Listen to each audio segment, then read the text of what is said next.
Morning, guys. March 6th, 2025. So I just started the 2001 up, and I'm just letting it sit here idle, see if the check engine light comes on when it goes from cold. That seemed to be when I was setting the codes, is when I would warm the truck up in the morning. So far, so good. Feel a little bit of roughness, but maybe it's just me being a nervous hen, thinking it's because I checked yesterday. I don't have the scanner on today. I'm just starting it up and letting it idle and see if the check engine light comes on before it warms up. So far, the temperature gauge hasn't moved, but we're going to just let it run a little bit. Yeah, temperature gauge just starting to come up now. About 120 degrees. If the temperatures come up that much, that means the system has gone into closed loop without any codes recorded. I didn't even see a flash of a check engine. You know how skeptical I am because of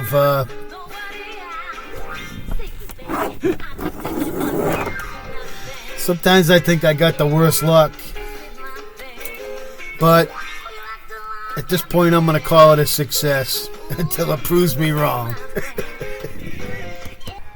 Rain barrel's about, it's got to have a little over 20-25 gallons in it. That's quite a bit of rain we had yesterday. So the tent had blown down a little bit, so I just pushed it back up. With the wind last night, man, it was whipping bad. Going to be getting back on this, though. I want to do a little more diagnostic work. I was playing with the pinstriping yesterday, and I'm really, I don't think I'm happy with what I have going on here. These came out okay, and they're pretty easy to, but I don't know. I got some waves in them, and it's cheap. I'm gonna pull it off, and I'm gonna try again. I haven't glued it down with super glue, so making that bend though, I got a little bit wavy going down. Got to pay a little more attention to it. I don't know. I'm not. My skill level over the years. I just think I used to be better at stuff like this. Started putting the pinstripe up on the back as well. You can see that where it goes through the vents, this piece is missing. It is what it is. What am I going to do, right? That's just the way it laid out. But I'm going to redo this one. I'm not happy with it. It's got a little bend in it here and there, and just figured I'd show you how bad it can look when you're not in it. I did my damnedest to get that nose piece to butt, and it's still.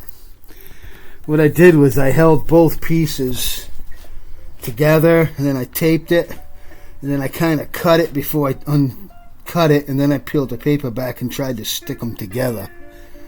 But I even think I missed the center a little bit. So I'm going to give it another try. I'm going to peel these off and give it another try. That's the plan.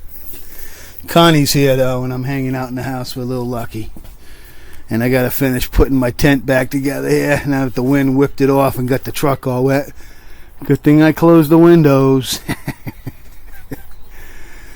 We had a lot of rain and wind. Going to be getting back down to the greenhouse, too. So I got the water barrel hooked up. So now water can feed down to fill that tank. The tank was pretty low, and I want to clean it. I'm going to be putting some chlorine in it, and then just flush the tank and probably drain it back out again. Start with more water. I want to get the tank good and clean. I don't want any fungus.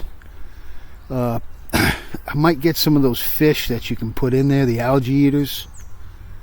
Once I get the tank filled up, might go over and get a couple of algae eaters and throw them in there. and they live right in that tank and eat all the bad stuff. That's what I learned that when I was working in Newport, Rhode Island. We used to dig up old properties, and there was always what they called cisterns, where they would save the rainwater before there was public water systems. They had tanks, wells that they saved the water in. Basically, it was just a cement tank under the ground, and they would put those fish in there, and the fish would keep it clean. And we've dug some up on the Preservation Society properties where the fish were still breeding and living in them. Alright, guys. See what's going on here in Rusty, Rhode Island. Slow day. Easy, take it easy day. I'm going to rip off my bogus pinstripe and try it one more time. From Rusty, Rhode Island.